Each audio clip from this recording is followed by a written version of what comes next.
Learn English super easy with Curso de Ingles Podcast.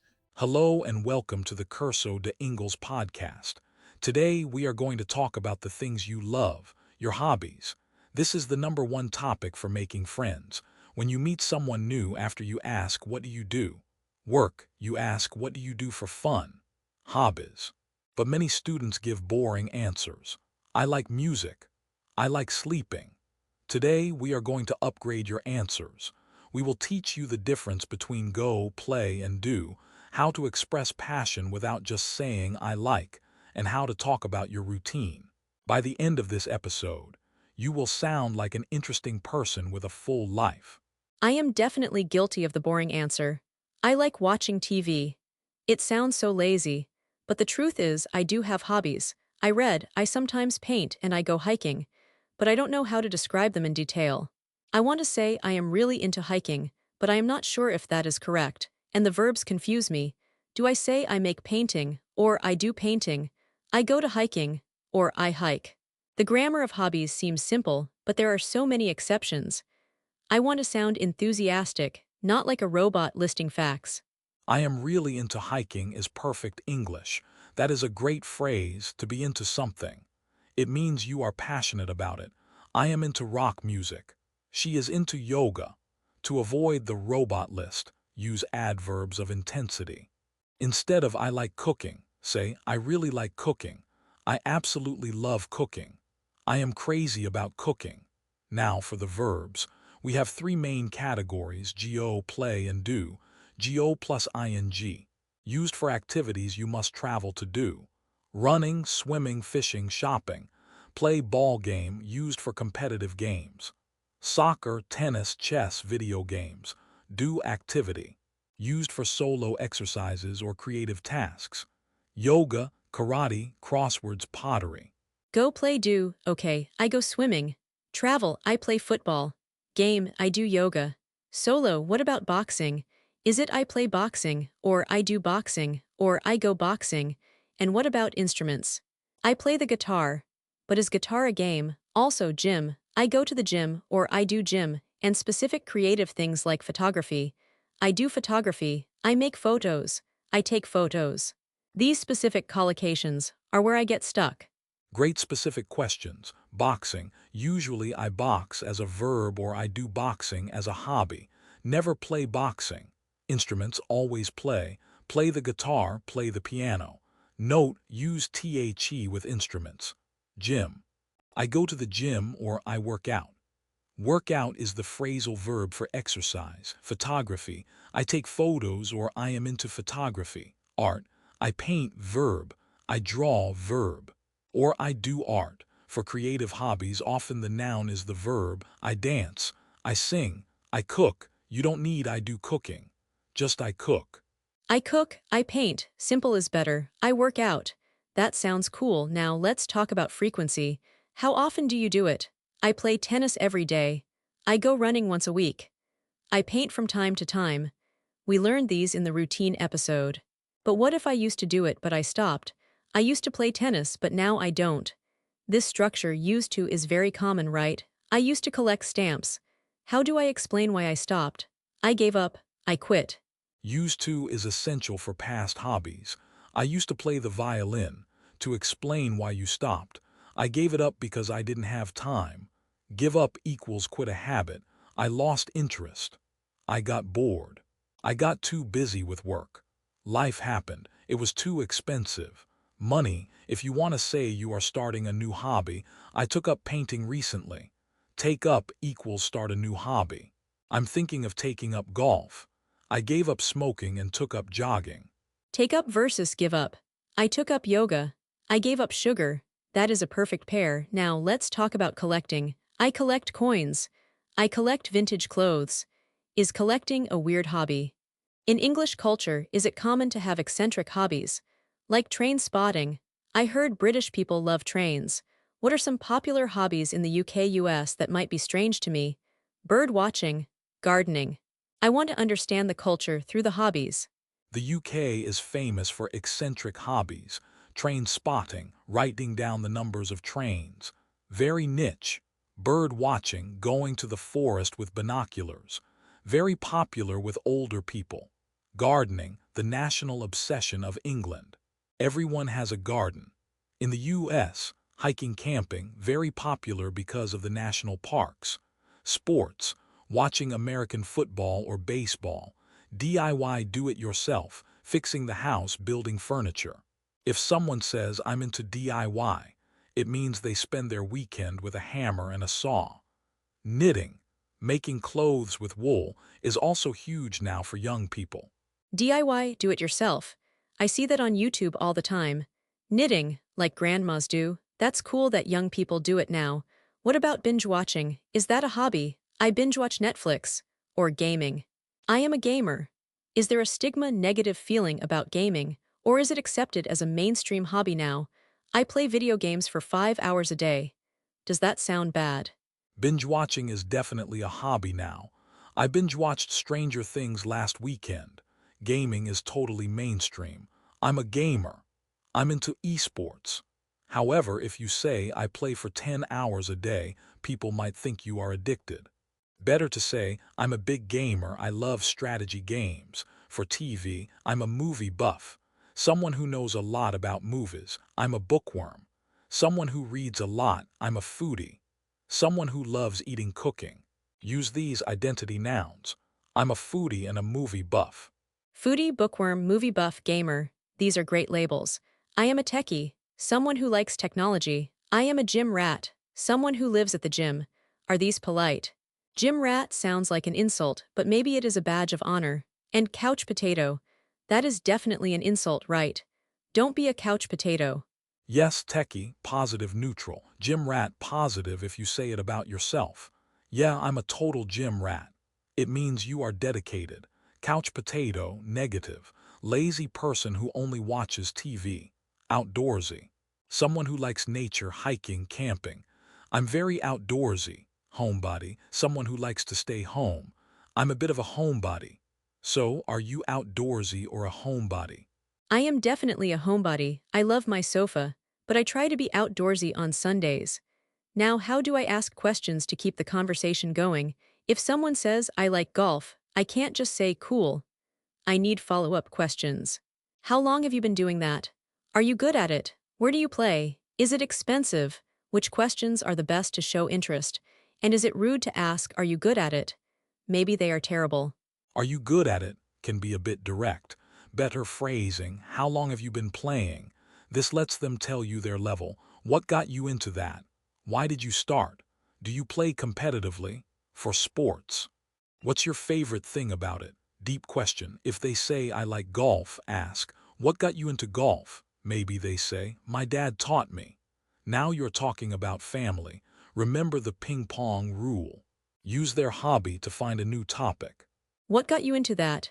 That is a magic question. It asks for the origin story. Okay, let's talk about talent. I am good at. I am bad at. I am terrible at. I am hopeless at. We use the preposition at, right? Not good in. I am good at cooking. I am bad at dancing. Is there a phrase for I am okay? I am average. I am so-so. Yes, always good at/bad at. I'm good at chess. I'm terrible at singing. For okay, I'm all right. I'm pretty decent. Humble brag, I can hold my own. I can survive in a game. I'm just a beginner. I'm still learning. I dabble in it. Dabble means to do it casually, not seriously. I dabble in painting. I paint sometimes, but I'm not Picasso. I dabble in painting. That is a sophisticated word. I can hold my own. That sounds strong. What about cost? Some hobbies are expensive. Photography, golf, scuba diving. It's an expensive hobby. It costs an arm and a leg. I am broke because of my hobby. How do I talk about the financial side without complaining too much? It's a bit of an investment. It's a bit of an investment is the perfect polite phrase. Photography is great, but the gear is an investment. It can get pricey. It's not a cheap hobby, or if it is cheap, it's a very affordable hobby. It doesn't cost a penny. Running, reading library books, talking about money is fine if you are sharing tips. You don't need expensive gear to start. It can get pricey. Okay, we covered the categories, go play do, the identities, foodie gamer, the questions, what got you into it. and the skill good at dabble. In part 2, I want to roleplay a conversation where we discover a shared hobby, and also what to do if the other person's hobby is really boring or weird, how to react politely to "I collect antique spoons." Oh wow. Fascinating. I need the polite interest face and phrases. Handling boring hobbies is a critical social skill. We will cover the polite wow, finding common ground, and how to invite someone to do a hobby with you. Do you want to come hiking with us? You should join our club. Get your hobbies ready. See you in a minute. Podcast script, Talking About Hobbies Part 2/2 format. Turns 31 to 60, high-density topics. Agreeing, so do I/me too. Adjectives, relaxing/creative. Invitations, roleplay. Welcome back to the Hobby Club. Before the break, we talked about the awkward moment when someone has a boring hobby. Maybe they say, "I collect antique spoons." And you think, why? You cannot say that is boring. You must be polite. The secret is to ask why questions, not what questions. What do you enjoy about it? How did you get started? Do you have a favorite spoon? This forces them to tell a story. Even a boring object can have an interesting story, and use the polite wow. Oh wow, that's unique. That's fascinating. Even if it isn't, I've never met a spoon collector before. This validates their passion without lying. That's fascinating. That is the golden phrase. It works for everything. I watch paint dry. That's fascinating. Okay, what about explaining why I like my hobby? I like yoga because it is good. Boring. I want better adjectives. Relaxing, calming, it helps me unwind. It helps me disconnect. It clears my head. It keeps me fit. Are these good phrases? And what about creative hobbies? It lets me express myself. It is satisfying. It is rewarding. Those are excellent phrases. Physical hobbies, yoga, running. It helps me unwind after work. Unwind equals relax like a coiled spring. It clears my mind. It keeps me in shape. It's a great stress reliever. Creative hobbies, painting, writing. It's very therapeutic. Heals the soul. It allows me to be creative. It's extremely rewarding. You feel proud. Intellectual hobbies, chess, reading. It's challenging. Difficult in a good way. It keeps my brain sharp. It's stimulating, so don't just say it's fun. Say it's therapeutic and challenging. Therapeutic. That is a beautiful word. Painting is therapeutic. Now the grammar of agreement. If you say I like swimming and I also like swimming, I can say me too. Easy. But native speakers use so do I and so am I. This confuses me. I like swimming. So do I am a swimmer. So am I can swim. So can I, so the rule is to match the auxiliary verb. If you use do, I use do. If you use am, I use am. What if I use the past tense? I went swimming. So did I. You crack the code. You simply echo the auxiliary verb. Present simple, I love pizza. So do I, hidden do, verb to be, I am happy. So am I, modal verbs, I can sing. So can I, past tense. I played well. So did I. If you forget the rule, just stick to me too. It is 100 correct and natural. But if you want to sound advanced, try so do I now. What about negative agreement? I don't like golf. You cannot say me too. You must say me neither, or the fancy version, neither do I. Me neither, that is essential. I don't like horror movies. Me neither. I can't draw. Neither can I. It follows the same logic. Match the verb. I am not hungry. Neither am I. Okay, let's talk about invitations. If I find someone with the same hobby, I should invite them. Do you want to play tennis with me? We should go hiking sometime. You should join our club. Is we should hang out okay for hobbies? Or is it better to be specific? Are you free this Saturday to play? Specific is better for activities. We should go hiking sometime is vague. It might never happen. Better, I'm going hiking this Saturday. You should come along. You should come along is a friendly, low-pressure invitation. Or, have you ever tried bouldering? You'd love it. Come with us next time. If you are inviting a beginner, don't worry, it's just for fun. We're all beginners. No pressure. These phrases make them feel safe. If you are the beginner receiving the invite, you can say, I'm not very good, but I'll give it a go. I'll give it a go. That means I will try. I'll try my hand at it. I'm a total newbie. Newbie beginner. What if I want to say no? Do you want to go hiking? No, I hate nature. Rude. I'd love to, but I'm busy. Standard lie. Hiking isn't really my thing. Honest but polite. I'm not really into hiking, but thanks for asking. Not my thing is a great phrase, right? Not really my thing or it's not my cup of tea are the polite British ways to say I hate it. Thanks for the invite, but horror movies aren't really my cup of tea. I'd love to hang out, but I'm not very outdoorsy. Be honest but kind. Don't waste their time. Now let's talk about sharing equipment. Hobbies often involve gear. Can I borrow your racket? Do you have a spare helmet? Where did you get your camera? Asking about gear is a great conversation starter for guys especially. Men love talking about specs and equipment. Gear is the word for equipment. Nice gear. Where did you get your kit? Okay, let's talk about the time excuse. Many people say, I have no hobbies because I have no time. I'm swamped with work. Swamped equals very busy.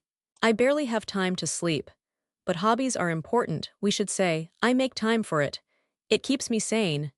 It stops me going crazy. So even if you are busy, having a hobby keeps you sane. It keeps me sane. That is the truth. Okay, we are ready for the final role play.